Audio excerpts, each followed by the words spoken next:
Biking is really the most enjoyable type of transportation. It's functional and it's fun. Puts the fun in functional.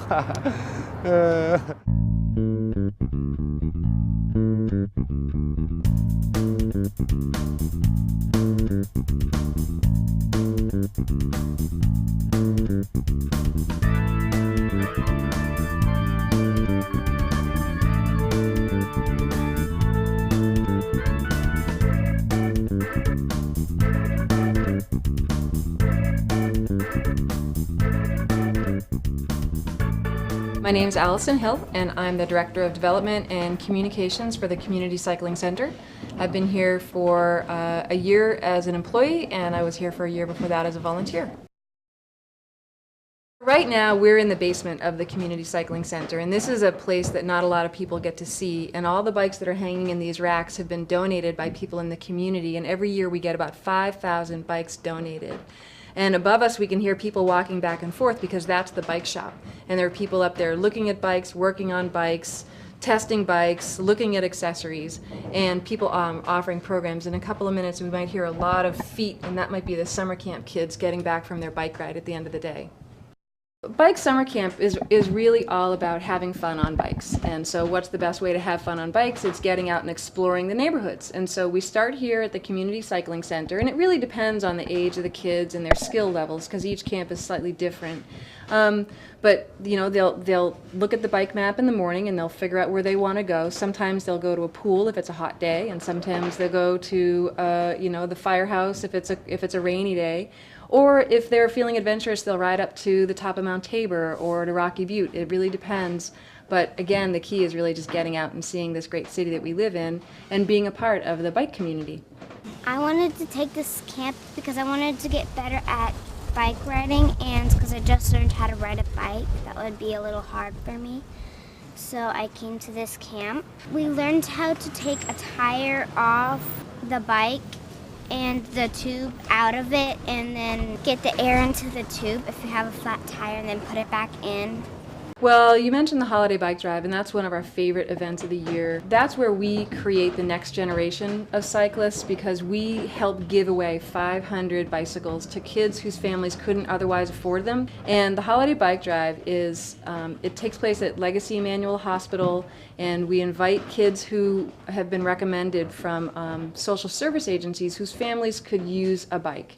So we invite their whole family. They come, we teach bike safety education. They get a brand new helmet fitted to them. They choose a bike among the rows and rows of shiny bikes that are lined up in this beautiful room at Legacy Emmanuel. And then they take a test ride, and then they go home with their brand new bike. Alberta is a really vibrant street. You know, it's very creative, and there are lots of there's a lot of diversity here. You know, there's a really interesting history on this street, and one of our neighbors is the Alberta Clown House, and I haven't met them individually, personally, but I certainly appreciate their creative way of living. I've never owned a car, and I'm 38. I bike everywhere I go. We're about to move house because we can't afford to live in this house anymore, and we're going to move it all by bike. We got everything here by bike, and I have a dog treat business, and I do all the deliveries on tall bikes.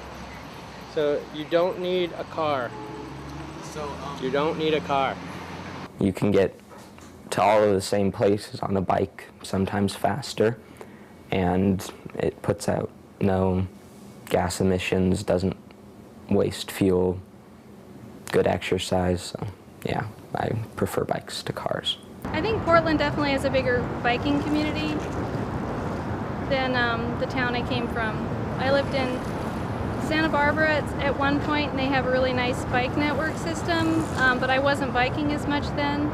And then I lived in San Francisco, and there was definitely a biking community, but not as visible a one. Portland was just voted once again the best bicycling city in the United States. And it's that for a reason, because when you walk around or you ride around or you drive around, you look around Portland and you see all kinds of people on bicycles. A lot of kids I know don't even ride their bikes so much. They're like, I don't want to ride my bike. Just make my mom give me a ride. 30 years ago, about 70% of kids used to ride their bikes to school. And nowadays that number is less than 10%. One, because teens don't they don't realize how healthy it is. And adults know more about like what's going on. They understand it more than teens do. Portland has always had a large portion of people who bike for recreational purposes. I'm a history student at PSU, and I've studied a lot about Portland's recreating habits, and it's always been a big part of life in Portland. I think partly just because of the environment and its bikeability. It's naturally bikeable. It's a healthy thing to do. It exercises you, and everyone loves to bike in Portland.